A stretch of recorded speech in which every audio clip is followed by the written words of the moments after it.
Conejos County is located in south-central Colorado, just above the border with New Mexico. Its sparsely populated 1,300 square miles contain just 7,500 souls, and the village of the same name, whose residents number in the dozens, boasts the distinction of being the only unincorporated county seat in the state of Colorado. Conejos also boasts another distinction, which is more relevant for our purposes. The name of both the town and the county were at one time Guadalupe, and the story of Our Lady of Guadalupe Church in Conejos takes us back to the very beginning of the story of Catholicism in the Centennial State. God bless America. God love you. I want these to be my first words of greeting to you. They will be the concluding words on each broadcast. I am not the Catholic candidate for president. I am the Democratic Party's candidate for president. Annuncio optis Gaudium Magnum. Habemus Papam.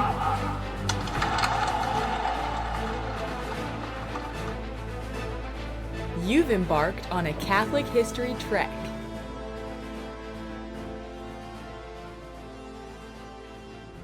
Many listeners will already be aware that Spanish missionaries, Dominicans, Franciscans, Jesuits, and others were active in much of the Americas by the 1500s. By the 1600s, missions had been established in the northern reaches of New Spain in places such as New Mexico and Texas. The settlement of what would become the state of Colorado, however, didn't occur until much later, the early 19th century, when at least a major portion of the future state had become part of the United States through the Louisiana Purchase. The exact boundary of the purchase would remain in dispute until the matter was settled by war with Mexico in the 1840s. In any case, the area remained culturally Spanish, and it was Hispanic Catholics who founded the first parish in Colorado in 1854. With the definitive cession of the area to the U.S. by the 1848 Treaty of Guadalupe Hidalgo and the protection afforded from hitherto hostile natives by the American Army, migrants from the South were finally emboldened to settle the region. Historical accounts of the founding of Conejos differ in their details.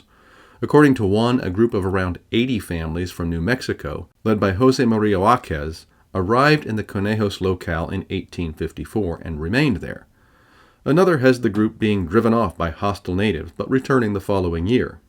Yet another claims that 50 families, under the leadership of a different New Mexican, Lafayette Head, were the ones who founded the Conejos settlement. The site of the church, according to local legend, was selected by the Mother of God herself. After a journey of 100 miles, a donkey, or maybe it was an ox, that was part of the caravan of families suddenly refused to continue. Unable to make the animal budge, the travelers unpacked its cargo and discovered there a statue of Our Lady of Guadalupe. They took it as a sign that a church in honor of Mary under that title was to be built at that very spot, less than a mile from the Conejos River, named for the Conejos, rabbits, who inhabited the area. The patch of land has been the site of the Plaza of Conejos, anchored by its Catholic Church ever since. At the time, the area fell under the ecclesial jurisdiction of the Diocese of Santa Fe. The Bishop of Santa Fe was Jean-Baptiste Lamy.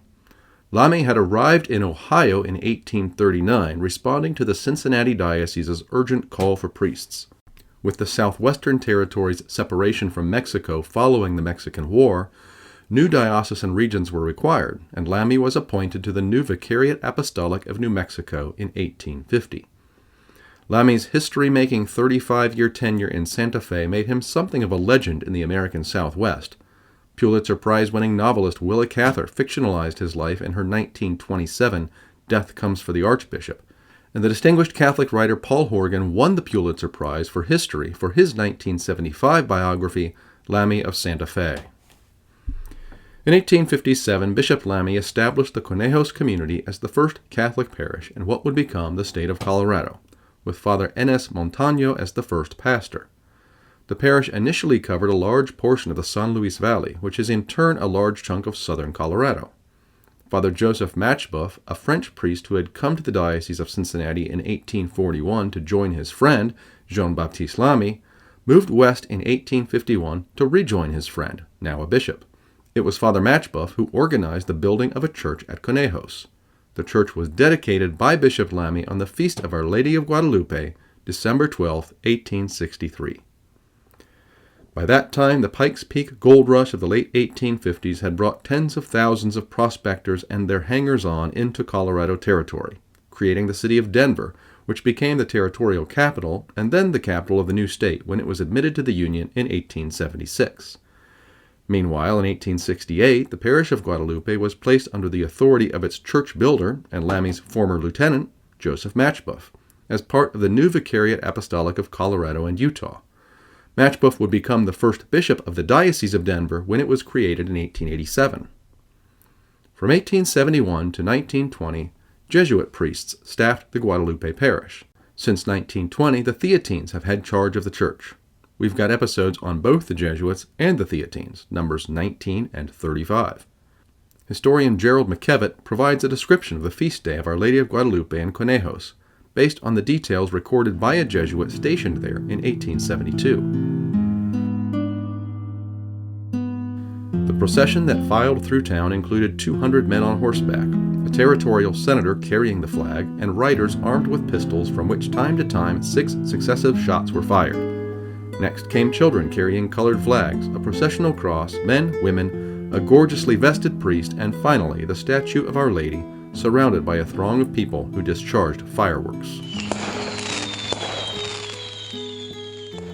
It was during the Jesuit period, in 1879, that 2 40-foot towers were added to the front of the church. Around that same time, the nearby railroad town of Antonito was founded, and Anglo-American settlers began moving into the locale. If Scott were here, he could tell you something about the Denver and Rio Grande Railway, but all I know is that the Church of St. Augustine was built in Antonito in 1889. In Conejos, Our Lady of Guadalupe's original adobe church was devastated by a fire on Ash Wednesday, 1926.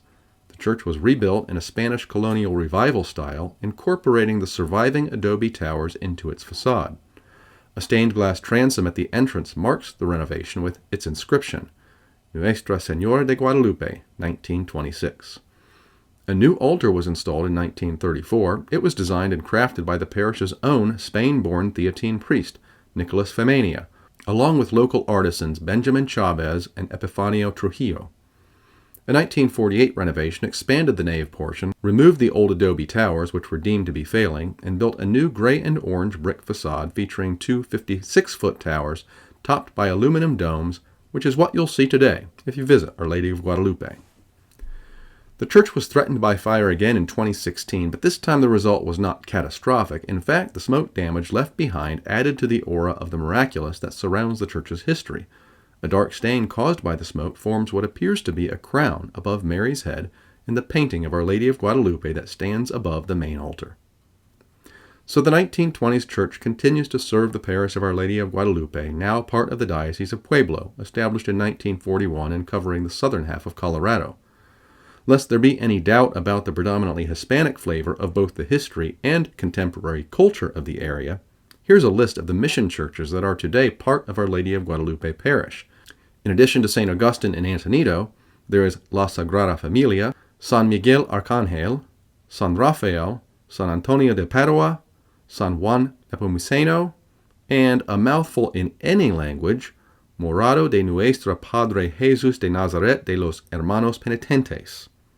A morada is a meeting building, not exactly a church, and the Society of the Brothers of Penitence is a Catholic fraternal organization that had its roots in the Penitentes, a popular but controversial movement in Mexican Catholicism in the 19th century. The aforementioned Bishop Lamy attempted, unsuccessfully, to suppress it. Perhaps a topic for a future episode. If you'd like to visit the historic Church of Our Lady of Guadalupe, you can find it by looking for the highway sign that reads, Oldest Church in Colorado. Although since nothing of the original 1863 building survives, it is more precisely the oldest church community or parish. Or, to put it in Catholic History Trek terms, Our Lady of Guadalupe is the cradle of Catholicism in the state of Colorado. Gloria Patri et Filio et Spiritui Sancto, sicut erat in principio et nunc et semper et in saecula saeculorum. Amen. Thank you for listening to Catholic History Trek.